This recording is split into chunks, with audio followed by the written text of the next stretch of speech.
Morning to all of you. Welcome back to Namaste Village. Sorry about the nothing I can do about her. She's kind of like Siri. She just shows up when she wants. Only love, only God, only now. That's really the heart of our prayer for the awakened. Because in the awakening, this is the realization. This is what we see with our real eyes. We realize that that is all that is real. Only love, only God, only right now. So that in mind, I'm going to ask you, if you would, to please join me in our prayer for the awakened. Here we go. Very quietly, because it is our day of quiet. My soul has but one goal: to awaken to the truth that is forever true. My heart has but one desire: to remember the passion of infinite bliss. My mind has but one focus: to embrace the reality that is forever real. I choose to awaken now to the infinite love that is my source. I give everything to this love, just as it has given everything to me. I am awake now. How is everyone today? Wait, get ready. Awake and ready. Okay, for those of you who are on Zoom, I'm going to keep you muted. You're a little too enthusiastic for our Wednesday morning. And how feels everyone today? Oh, yeah, that's nice. Awake and ready. Ready to step in. Ready to dive in. Ready to be taken. To be taken by the current of that great love. Drawn effortlessly to that infinite ocean of grace that we sometimes call God. We could call anything, really. So, without really calling it everything, we have to go through a certain degree of mind training, and it's this that we are going to talk about today.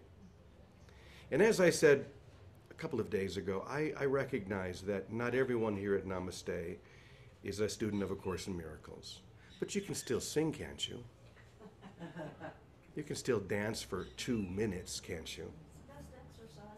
It's the best exercise ever. So I'm going to invite all of you to join me then in sharing just the lesson for lesson 10, which is my thoughts do not mean anything. So please stand and join me. You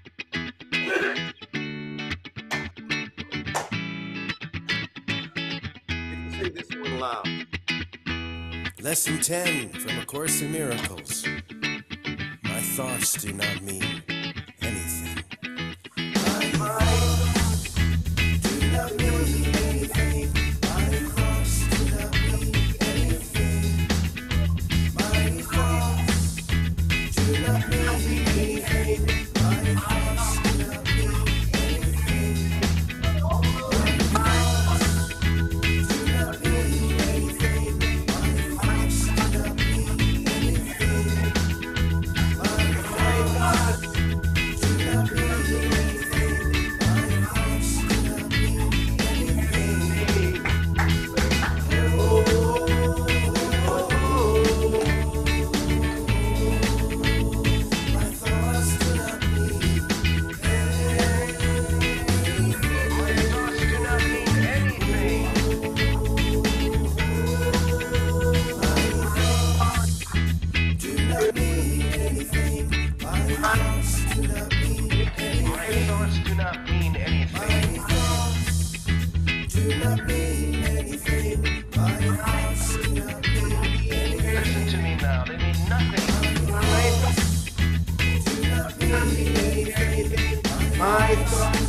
decide. Okay. My thoughts do not mean anything. Once again, this is mind training. No one likes hearing that, by the way. Oh, I've got to train my mind. I thought I was done with school. As long as you're here, you're not done with school. Because that's what this is. But to learn the real lesson, and I mean the real lesson with a capital R, we have to realize that my thoughts do not mean anything. Because it's only then that I can be shown what is real. So, that being said, yesterday we talked about excited devotion. Someone came to me and asked, well, isn't devotion always excited? And the answer is yes, if it's real, if it's true devotion. Devotion is a level of excitement. And it's that energy that propels us. It's that energy that propels us. But today we're going to move even higher. We're going to speed things up just a little bit. We're going to go from excited devotion to passionate devotion. To be impassioned, to give everything. That's what our opening prayer every morning is all about. Give everything to everything. Don't hold anything back. If you're going to love, love totally. There's no such thing as partial love. There's no such thing even as giving part or a little. There's only giving. If you're truly giving, there's only giving all to all. So, passionate devotion. What this leads us to is something, I think, very exciting. And it's something that Jesus, 2,000 years ago, really stressed. He really stressed when he was asked what the greatest commandment is. You remember what he said, right? You shall love the Lord your God with all your heart, with all your soul, and all your strength. Every ounce of your strength. He says all, not some, not most, all. That's the key, to give all to all. That's what passionate devotion is. It's love completely unleashed and directed in every direction. Because, of course, that's where God is. If there is such a thing as a God, it's everywhere. That may confuse you a little bit, if there is such a thing. Of course, we're not talking about the ideas that we have of what God is. Early on, maybe we had concepts of a deity, maybe even a Santa Claus sort of image, and with a big white beard, of course, a white man. Of course. With a big scroll or a tablet or whatever it may be that has your name at the top. Or not. I would say not. There is an evolution from faith to direct experience. We were told that, or maybe we were led to believe that, because the last thing the institutional outfit wants is for you to have a direct experience. Because when you have a direct experience, there is no holding back. There's no image that will even come close. And yet, as we said yesterday, even though there is no image, no concept that even comes close to describing what God is, when we give our whole hearts to whatever that image may be, it becomes real within us. And it's our devotion, our love unleashed, that makes it real. So once again, love the Lord your God with your whole heart, your whole soul, and all your strength. And when we do this, when we really give ourselves to that commandment, one of two things happens. We fall into either the ego's agenda or the soul's agenda. So what is the ego's agenda? The ego's agenda is always focused on what is different. What is different? Even how you are loving God, if we fall into the ego's agenda. And therefore, the fruit of the ego's agenda is always judgment. If you're not doing it the way I'm doing it, you're doing it wrong. There's always right and there's always wrong, of course.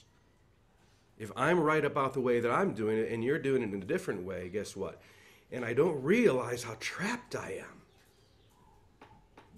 I don't realize that I've allowed the passion of my devotion to spin me in circles. You ever play, when you were a kid, pin the tail on the donkey? Oh, yeah. What do? They spin you in circles so that you don't know where you really are. And then you can't find the right place. And you put it in all sorts of funny places. And this is what happens when we follow the ego's journey. We're spinning in circles. We become dizzy. And even though we think we know, and we judge what we know, I'm right about what I know, and you're probably wrong about what you know. We see this often in very fundamentalist Christian groups, churches. They're passionate, totally passionate about their devotion to God. And yet, so wrapped up within that is that egoic perspective of we're right about the way we're doing it. It has to be this way. And if it's not this way, then it's the wrong way. I can promise you that what you will learn when you totally give yourself is that there is no wrong way if you totally give yourself. So if the ego's agenda is all about what is different and therefore judging, what is the soul's agenda? Of course, what is the same?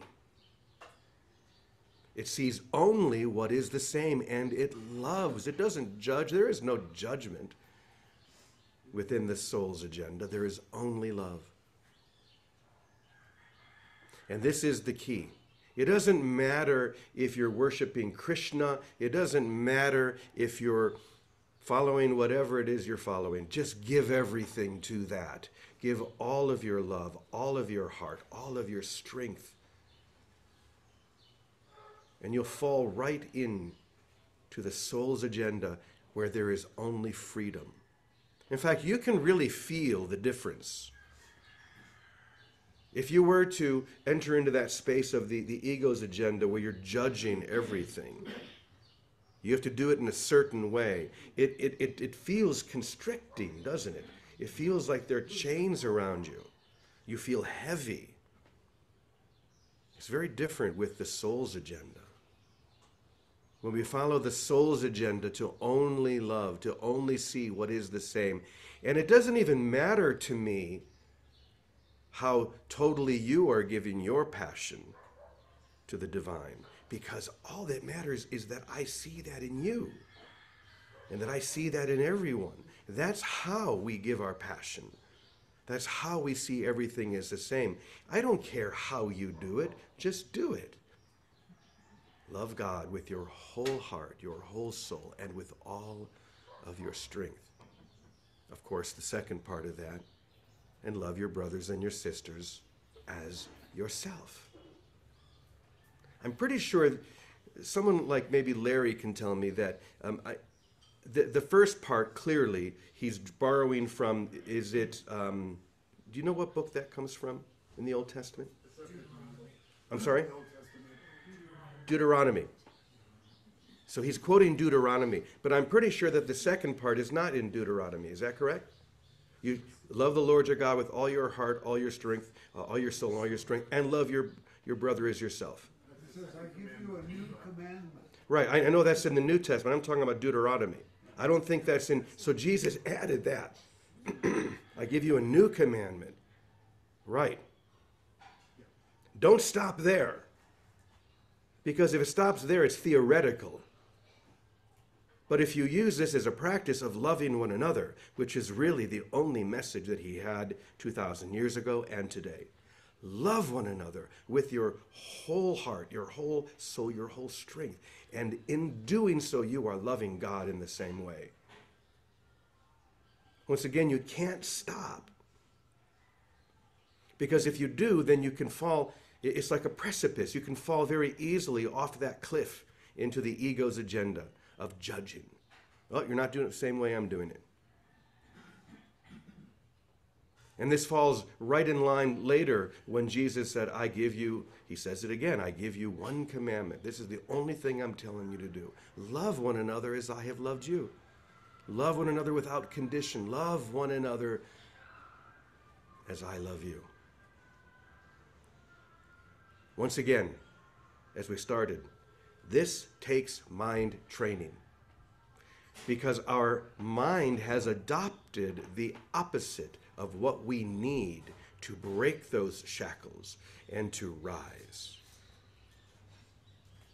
So mind training brings us to thoughts like, my thoughts do not mean anything. I have to realize that my thoughts are showing me a meaningless world. And I just need to get that so that I can shift my thoughts to seeing what is only real, what it only has meaning. So, go to school. That's where you are. Enjoy it. You know, I've been talking to my granddaughter lately, and I'll ask her, I'm sure you've all heard this before, how was school today? It's all right. What did you do? Nothing. It's hard to learn what we need to learn with such an attitude. So I'm asking you, how was school today? Amazing, great. What did you learn? Everything, yes. I unlearned so much. Oh, and then we unlearn so much, yes. We're unlearning everything we thought was real. And we're receiving the only thing that is real, love itself. Do you see how simple this is? Why do we overcomplicate that which needs no complication? Well, one person that I know who really lives the simplicity of this message is our dear Victoria. So I'm going to go ahead and turn it over to Vicki. Vicki, what do you want to say to us? Oh, thank you, Brother James. Good morning, everybody. Happy Holy Wednesday.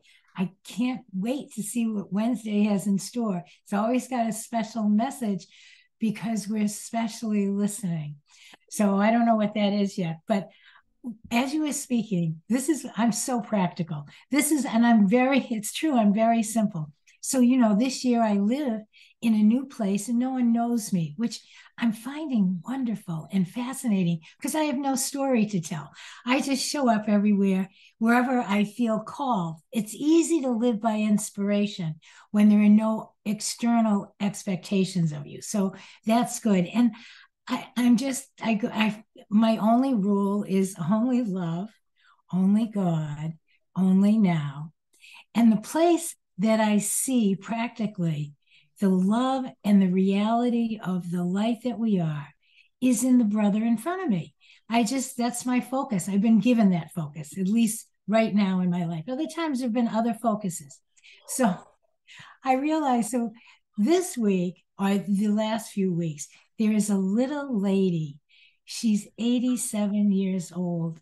She's petite, she's delicate, she's British, and she's my ballet teacher. Not because I wanted to, so I take this ballet class, but I feel like Lucy in a Charlie Brown cartoon. These very graceful bar exercises because she's the teacher. And I have been called to stand by her and love her. So I do it. I go to the ballet class a few days a week, and all these other lovely ladies that go have been doing this for quite a while. And they're ever so graceful, and they can do all the little things.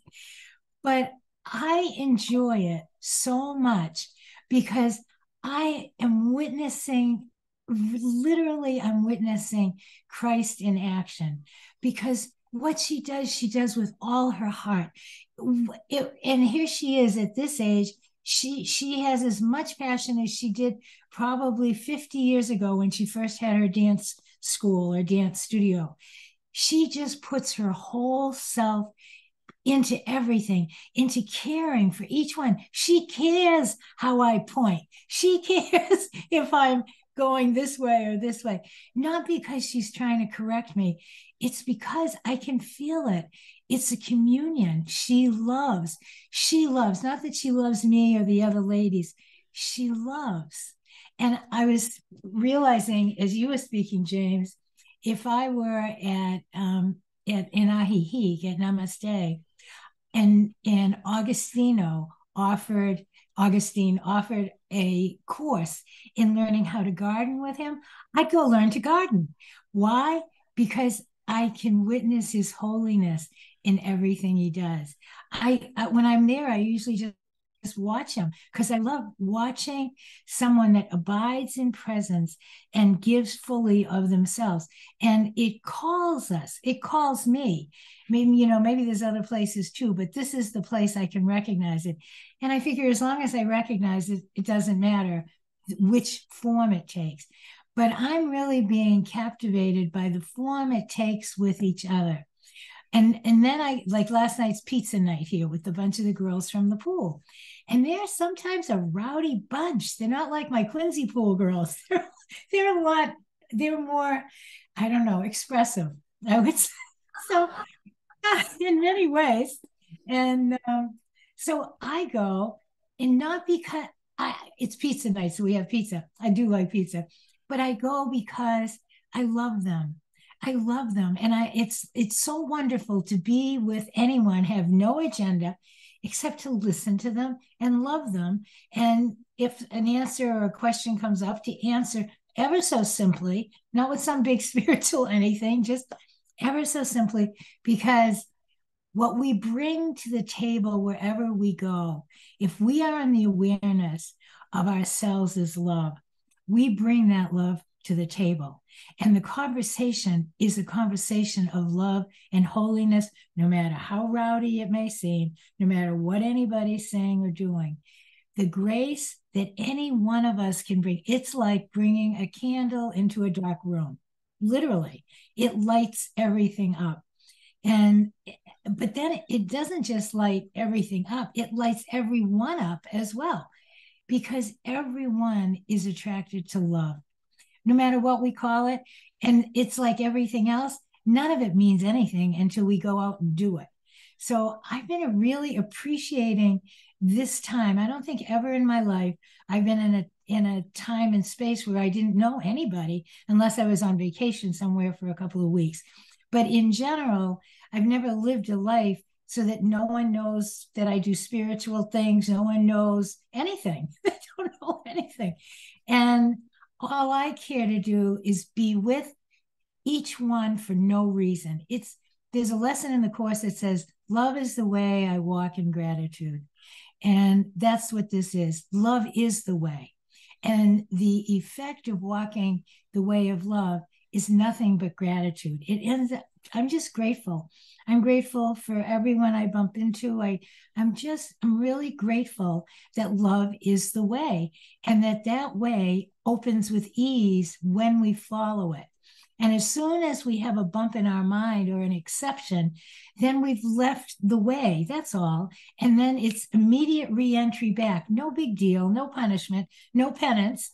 No one has to do do a rosary or do any kind of penance for it. It's immediate re-entry back to love. Oops, I forgot. Let me just be present again and love. So love, only God, only now. It's ever so practical. If anyone knows it or has done the Course in Miracles workbook, the emphasis Jesus uses all the time is this is a very practical course. And the truth, Joel Goldsmith says we become like transparencies for heaven, for love, for God, for divinity.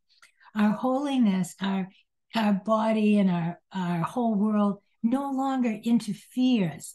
It's just there, and it's actually helpful. It's a way we carry love to a present moment.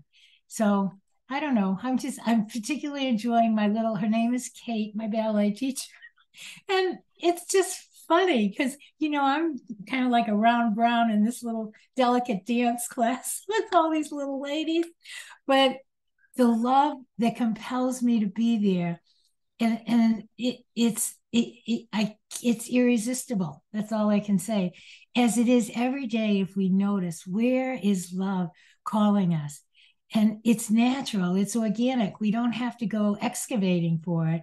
We just have to open our eyes and see and feel the natural pull, and then follow it, and then let it unfold. This is such a wonderful era in our lives because there's no more responsibility of a plan of our own. We're witnessing the plan, the great plan of awakening unfolding through each one of us. So that's it, Brother James. I'm a ballet dancer, a ballerina. Well, we will come to your first ballet recital. Oh, they do perform. I don't know how I'll be in the performance, but they do perform. That will be a sight to see. Thank you. Oh, yes. More and more, I feel like all I need to do, or all Vicky or anyone else needs to do, is just to sit in front of you and just say, only love, only God, only now. Thank you very much. And then step away and let that reverberate. Let the sound. I don't know where these things come from, but I was watching. They have these videos today when someone, let's say someone who has never heard a Beatles song, will have a video where they're say, today I'm going to listen to the Beatles. Everyone says I should listen to the Beatles, I never have. So, and this particular person was listening to A Day in the Life. Okay, I believe to be the most brilliant Beatles song there is. Now, if you because it's I won't go into it, but in A Day in the Life, the final note goes on for about a minute. This one note just slowly decaying for like a minute. That's what Wednesday is. Just allowing that note to just dissolve. Just dissolve. That's what we're doing. We're dissolving into only love, only God, only now. So, be about it. Just let that note, and of course the guy who was listening to this for the first time, who was completely enraptured, he couldn't believe that they took the time just to let that note dissolve. So you take the time now. Only love, only God, only now. And to this we say, Amen, Amen, Amen, y punto. Oh, Thanks, everyone. We love you. Have a beautiful day. Love you. have a good day. Love you. See you tomorrow.